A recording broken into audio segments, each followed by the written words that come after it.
My name is Melody Corlew. I'm 36 years old. And on the night everything quietly broke, the apartment smelled like rosemary garlic and the kind of warmth you can only create when you're cooking for someone you love. I remember that Tuesday with such eerie clarity. The dinner I made, some chicken recipe I saved from a food blog with those little roasted potatoes Evan always said were his favorites, still lingered in the air like a pleasant ghost. Our plates were already in the dishwasher. 2 wine glasses sat empty on the coffee table. A documentary about deep-sea currents played softly on the TV, painting the room in shades of blue. Evan was curled against me, his legs stretched out, his shoulder warm against mine. He smelled like cedar and aftershave. His hair was still damp from the shower, and the heat of his body had that post-work softness, the kind that makes you melt a little inside. My hand rested gently on his forearm, my thumb tracing slow circles, the kind of absent-minded affection you don't realize you've perfected until it disappears. For a moment, everything felt easy, quiet, perfect. Then his phone buzzed. Not a call, no. It was the rapid, sharp BRR that he only assigned to one contact. The alert cut through the room like a scalpel. Evan's body shifted against me. Not much, just enough for the warmth to tighten into alertness. He unlocked his screen, and the pale light washed over his face. I saw the smile change. It wasn't the soft, comforted smile from a moment ago. It was sharper, polished. The smile he used before important client pitches in the mirror. A performance of confidence. Then I saw the name. Marissa Hale. His boss. His female boss. His ex-girlfriend from years before we met, a detail he'd downplayed as ancient history, though it never felt quite that distant. She needs me, Evan murmured, eyes still on the screen, already drifting away from me, from the couch, from our Tuesday. I paused, my thumbs circle. Needs you for what? The quarterly presentation deck. She said there's a last-minute update from the European team. She wants to go over it before tomorrow's meeting. I glanced at the cable box clock. 11:18 p.m. Tonight, I asked quietly, can't she email it or call or, I don't know, wait until morning? Evan exhaled sharply, the sound he used when he thought I was being deliberately dense. She's at the Ember Lounge, he said briskly. She wants to walk through it there. The Ember Lounge. A dimly lit upscale cocktail bar downtown where executives went to see and be seen. Not exactly known for spreadsheets and slide decks. A cold, familiar pressure gathered in my chest, because this wasn't the first time. There were the late client dinners that ran long the weekend retreat. He forgot to mention, until hours before, the new boldness in his cologne, the sharper shift in his wardrobe, the faint scent of perfume on his blazer a few weeks earlier. Always brushed away, always explained. But this midnight rendezvous in a bar with his ex felt different, brazen. A line crossed without hesitation. Evan, I said quietly, it's almost midnight. You both have laptops. You both know how to screen share. What part of a presentation requires an overpriced cocktail and velvet couches to understand? He uncurled himself from the couch in one smooth, irritated motion. His eyes flashed, and suddenly I wasn't talking to the man who fell asleep on my chest last weekend. I was talking to someone taller, colder, someone armored. Melody, he said, his voice clipped. Professional, dismissive. This is a real career, not your stable 8 to 4 museum job. This is partnership track. FaceTime matters. Networking matters. FaceTime at a bar, I pushed softly. Don't start, he snapped. You always do this when I'm busy. You can't handle that Marissa is my boss, or that she's successful, or that she actually pushes me to grow. His words hit with mechanical precision, sharp, targeted, rehearsed. This isn't about her, I said softly. It's about respect. For us. For this. I gestured to the room, the empty wine glasses, the lingering warmth of our night. You can't keep disappearing at midnight and pretending it's normal. He picked up his coat, shrugging it on with a finality that almost stole my breath. Let me make this very clear, he said, his tone dropping into something hard and venomously calm. I am not asking permission. I am telling you what I'm doing. If I want to go have drinks with my boss at midnight, I will. He paused, letting the words burn in the air between us. It's networking. 2 words. A shield he knew I couldn't argue with without looking like the insecure girlfriend he already decided I was. I stared at the man I'd loved for 5 years. The man whose job applications I'd edited, whose grad school essays I'd proofread, whose career anxieties I'd counseled through, whose dreams I'd supported quietly and steadily. And in that moment, I felt something dissolve. It wasn't dramatic, it wasn't devastating, it was simply gone, like exhaling a breath you didn't know you were holding. For the first time in months, I saw him clearly. I wasn't his partner. I was his anchor-heavy, optional inconvenient. Marissa wasn't just his boss. She was the upgrade, the next chapter, the stepping stone toward a life where I was a background character at best. He was waiting for a fight, for tears, for accusations he could use later as justification. I didn't give him any. I nodded, calm, certain, unshaken. Understood, I said softly. A flicker of confusion cracked through his performance. This wasn't the reaction he'd scripted for me. He adjusted his jacket, regaining his smug composure. Good, he said, don't wait up. And he left. I listened to the click of the door shutting. The silence that followed was total, heavy, strange. But beneath the heaviness, there was something else. A quiet clarity. I stood. I looked around the apartment we'd built together, the couch we'd chosen the kitchen, where I'd cooked countless dinners. He rarely appreciated the bedroom where his back increasingly faced mine. There was no ache in my chest, only empty space. And in that emptiness, a simple truth settled. I was done. Tonight wouldn't be another argument, another apology. He'd weaponize another attempt to salvage something already dead. Tonight I would leave. Not with fury, with finality. I didn't leave in a rush. There was no frantic stuffing of clothes into bags, no dramatic slamming of doors, no tears blurring my vision.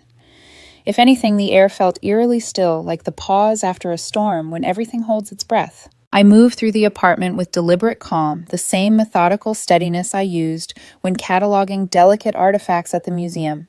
Nothing rushed, nothing emotional, just a quiet, necessary task. First rule, take only what is truly mine. I pulled out my old overnight bag, canvas sturdy fraying, slightly at the seams. It wasn't meant to hold a life, but it would. Because I realized with unsettling clarity how little of this place actually belonged to me. My sweaters from the left side of the closet, my jeans, my passport, a stack of notebooks, the novel on my nightstand that Evan always teased me for reading too slowly, toiletries from my side of the sink. I left behind every gift he ever gave me, the bracelets, the silk scarf, the expensive watch he insisted would elevate my look at his company functions. Those things didn't feel like gifts. They felt like tools designed to sculpt me into someone who matched his image, someone sleeker, shinier, less me. The apartment was curated to complement Evan, his ambition, his climb, his aesthetic. I had simply been the soft-toned background character who filled the space without disturbing it. When the bag was zipped and ready, I placed it on the couch we'd picked after an hour-long debate in the furniture store. He'd wanted something modern and masculine. I'd compromised on a neutral gray. I walked one last loop around the place. The kitchen where I cooked meals he ate distractedly. The bookshelves he insisted be color-coordinated. The framed travel pictures he carefully arranged so he would never reappear adventurous and worldly. No nostalgia hit me, not even a pang. It was like walking through a furnished rental. Then I went to the counter, pulled my key off the ring. It looked small in my palm, insignificant. Too light to represent 5 years of bending myself into someone easier for him to love. I set it down. No note, no message, no explanation. He didn't deserve the labor of closure. I lifted my bag, opened the door, and stepped into the hallway. The latch clicked softly behind me. It was the most peaceful sound I'd heard in months. The drive to the hotel was surreal. The city lights blurred in streaks of gold as rain misted the windshield. I didn't feel devastated or heartbroken. I felt unburdened. The hotel was a modest mid-tier chain on the outskirts of downtown, the kind of place you barely notice unless you need it. The lobby smelled faintly of lemon cleaner and coffee. The clerk didn't ask questions, didn't judge, just handed me a key card. Perfect. The room was plain beige walls, a generic framed print of a coastline, 2 neatly made beds. It was nobody's home. That made it perfect. I set my bag down, took off my shoes, sat on the edge of the stiff mattress, and breathed. The silence wasn't empty. It was spacious. I pulled out my phone. This was the part I thought would hurt. It didn't. I opened every app we shared. Instagram, Spotify, the grocery list app, the shared calendar, and began severing the digital threads one by one. Unfollowed, removed, unshared, logged out, blocked. Every action felt cleaner, lighter. Then I opened our message thread. His name stared back at me, Evan Carter. 5 years condensed into a thread filled with photos, jokes, weekend plans, and late-night reassurances. I didn't delete it, and I didn't block him. I muted the conversation instead. Let the messages come. Let them stack up silently like snow on a window. I would look if I chose to. but his words wouldn't command my attention anymore. I plugged my phone in, dimmed the lights, and lay back on the stiff hotel bed. The ceiling above me was textured cheap plaster, uneven swirls, ugly but honest. I stared at it until my breathing slowed, until my thoughts softened, until the last remnants of tension seeped out of my muscles. Then came sleep, deep, uninterrupted, the kind you don't realize you've been craving until it wraps around you with gentle finality. 6:31 a.m. My alarm chirped. For one moment, I didn't know where I was. Then the events of the night returned not as a punch, not as grief, but simply as fact. I left, and I was okay. I showered in the cramped stall, dressed in simple clothes from my bag, tied my hair back, and felt more like myself than I had in months. Then my phone began to vibrate. Not a call, a chain of frantic, insistent buzzes.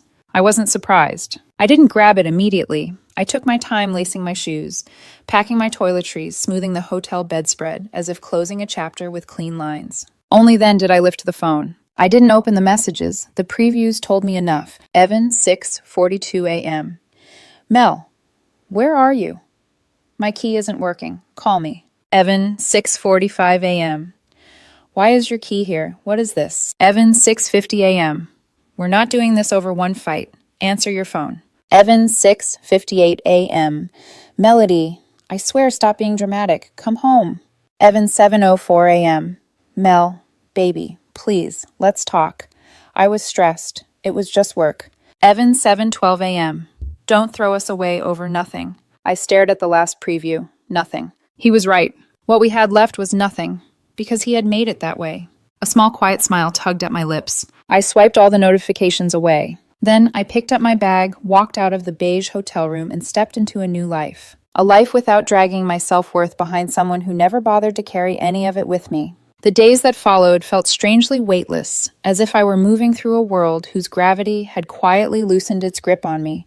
No tension tugging at my ribs, no dread curling in my stomach, no careful monitoring of Evan's shifting moods. For the first time in years, the air around me felt breathable, spacious, mine. Evan's messages started early the next morning. I heard the muted buzzes pile up while I brushed my teeth, each one a ripple of frantic energy trying to press through the calm I had built around myself. He began with panic, the kind that burned fast and bright. Melody, where are you? My key isn't working. Call me. A few hours later, panic turned to irritation. You're being irrational. I didn't cheat. I didn't do anything wrong. By evening, irritation hardened into accusation. You've always been insecure about my job. This is exactly why I didn't tell you sooner about late meetings. And then the predictable twist, he invoked Marissa.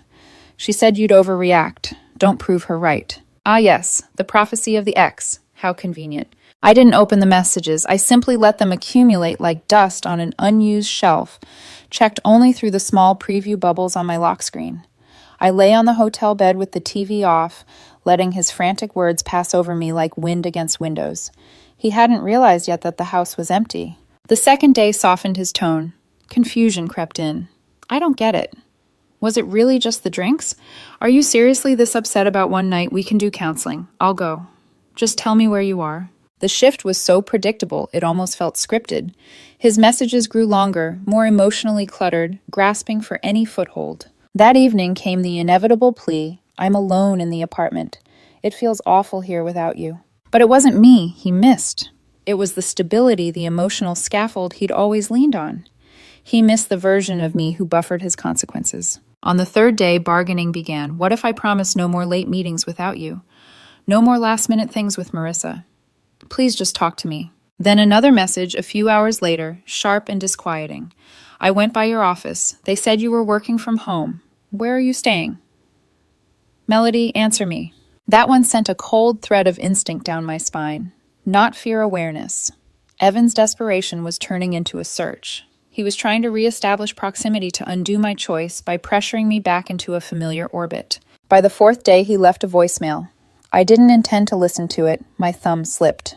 His voice came through thick with artificial sorrow. Melody, I don't understand any of this. I keep replaying it, and I miss you. This is all just a stupid misunderstanding. Please call me back. We're better than this. I deleted it before he finished the sentence. The performance was too thin. the wobble in his voice too carefully placed. I recognized the script remorse as manipulation apology as bait.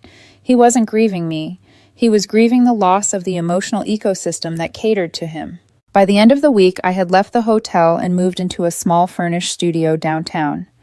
The place had chipped cabinets, slanted floors, and sunlight that cut across the room in uneven bands at noon.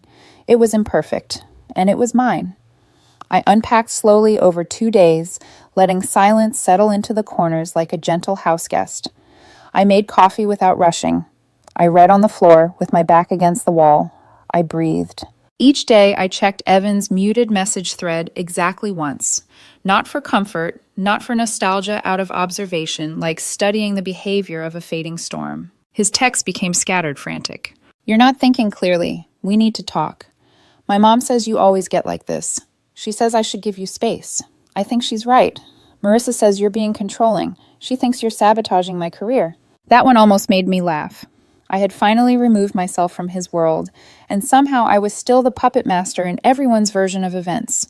The mental gymnastics were almost admirable. On the 10th day, a new number appeared. "Hey, Melody, this is Sarah, Evan's friend. He's a mess. He knows he screwed up. Are you really going to throw away 5 years over one night? Be the bigger person." Blocked. Projection from strangers held even less weight than projection from him. The first real fracture in his carefully curated reality didn't come from Evan. It came from a mutual friend, Caleb, a quiet man who gravitated toward truth more than loyalty. When my phone rang and his name appeared, I almost didn't answer. "Melody." His voice was cautious. "Just checking in." "I'm doing fine." He hesitated, then sighed. "Okay, good. I thought you should know things at Evan's job are not good." I said nothing, letting the silence draw him out. "There's an HR investigation. Marissa's husband filed a complaint. Someone sent him pictures from that night at the Ember Lounge." My pulse stayed steady. "Pictures? Yeah, not of work. She's throwing Evan under the bus. He's suspended. Rumor is he might be fired." Of course he might be.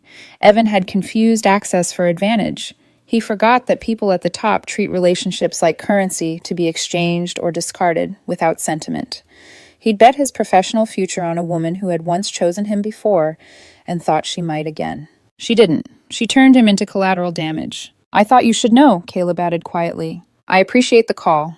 When I hung up, there was no vindication, no rush of satisfaction, just a steady sense of inevitability settling into place. When you build your life on shifting sand, collapse isn't a tragedy, it's a consequence. 2 nights later, Evan's messages changed again. "Marissa lied to everyone. She said I came on to her. They put me on leave. Melody, please. I need you. I have no one. My friends think I'm the problem. I'm so alone. I messed up. I see that now. Please answer." I read them while sitting cross-legged on the floor of my studio eating leftover pasta from a takeout container. The city hummed outside my window. Inside, I felt utterly calm. He wasn't reaching for me out of recognition or love. He was reaching because he was falling, and he believed I existed to break his landing. But I wasn't his safety net anymore. I closed the thread, set the phone face down, turned off the lights, and let the silence rise gently around me. The kind of silence that feels like a beginning, not an absence. My new life didn't begin with fireworks or revelations. It began with morning light drifting through cheap blinds, the hum of an old refrigerator, the soft creak of floorboards beneath my feet. Small things. Quiet things.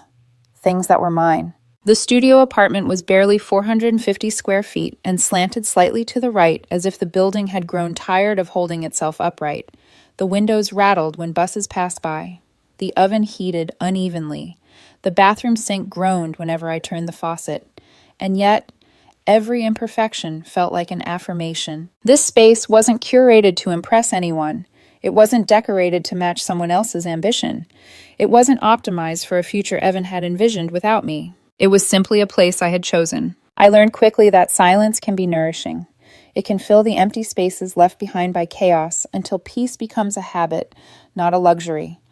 I woke up without bracing myself for someone's mood. I brewed coffee without rushing to pack lunches or prep meals after long work shifts he took for granted. I played music I liked, old indie folk songs Evan once called sleepy museum tracks. I read books in bed without worrying that the lamp bothered him. Little freedoms became profound freedoms. For the first time in years, the world didn't feel like a stage where I played a role that left me breathless. I was slowly, quietly becoming myself again. Evan's messages didn't disappear.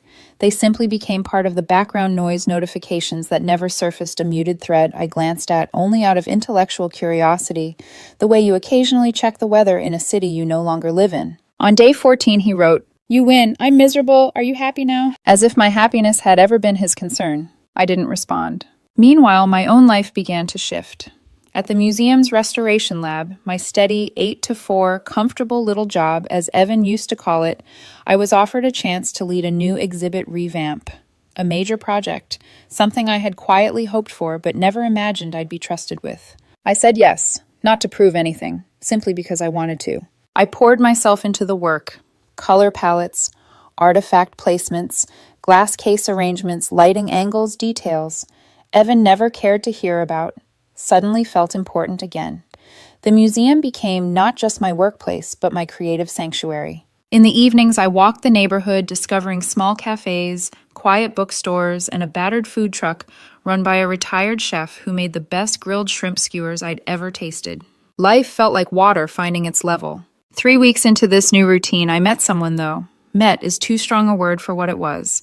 He was a graphic designer named Daniel Kim, who sometimes sketched in the same cafe where I did my exhibit planning.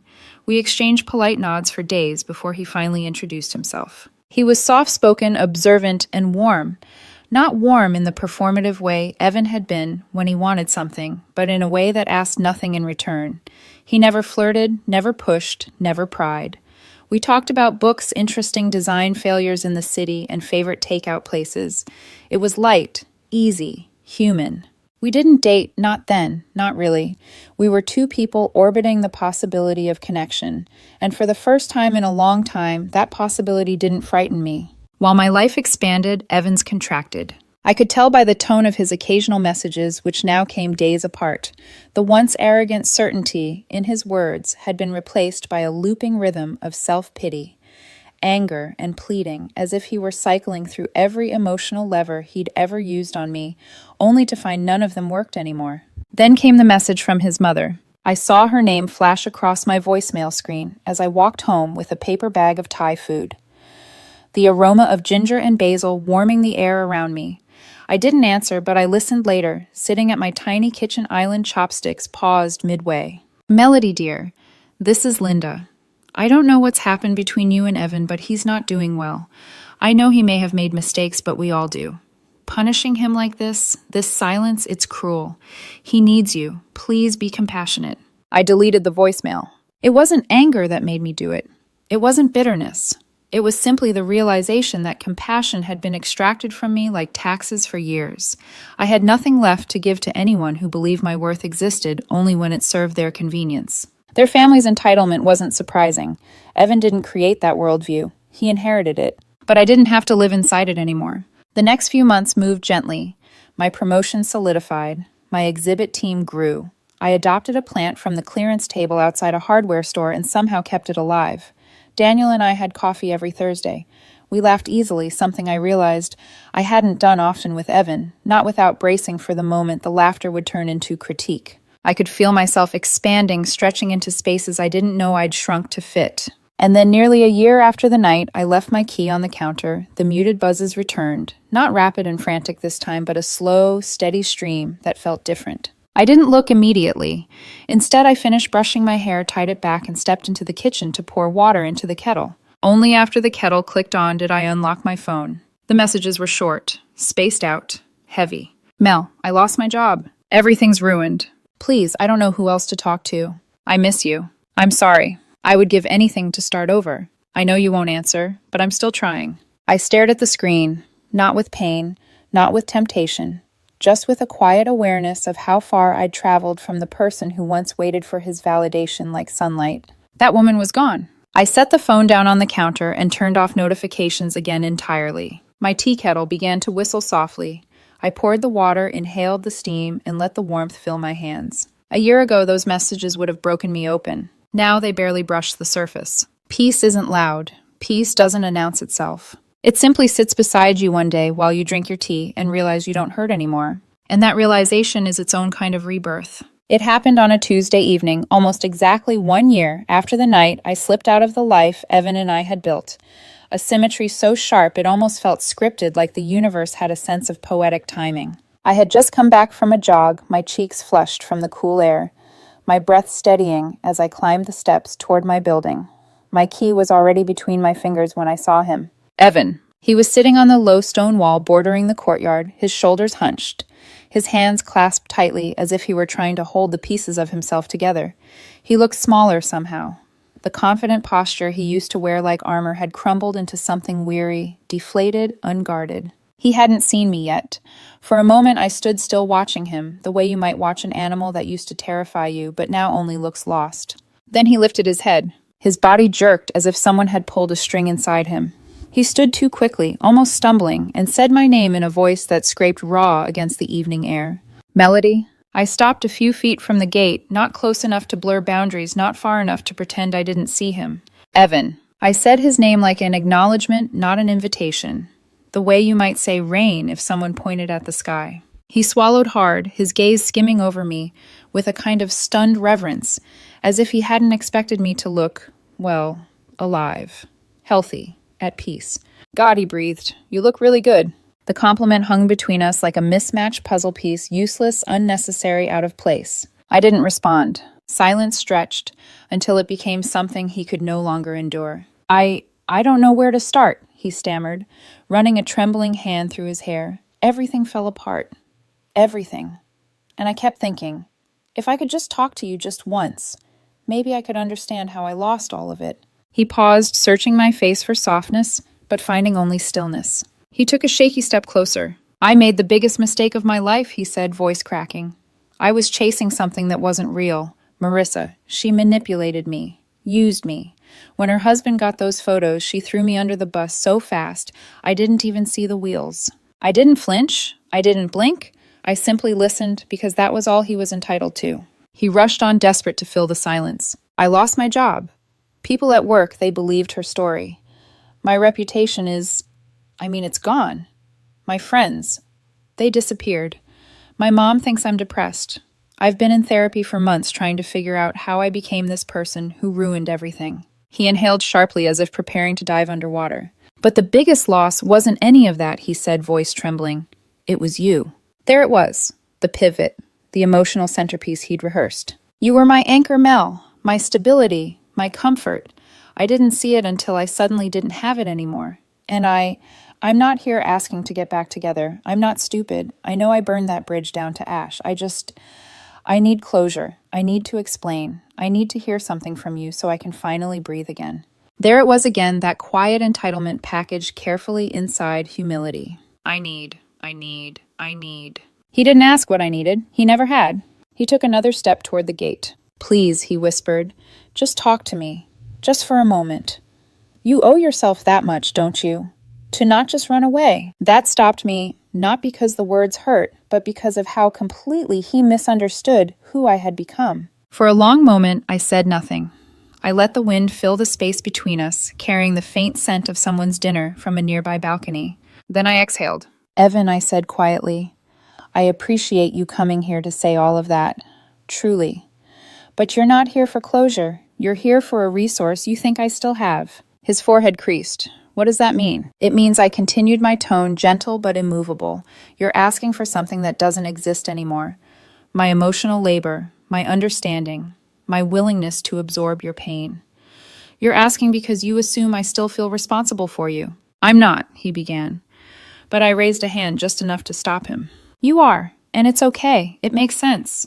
For years I allowed you to believe I would always cushion your falls, but that version of me doesn't exist anymore. His face tightened, confusion giving way to disbelief. So that's it, he said hoarsely.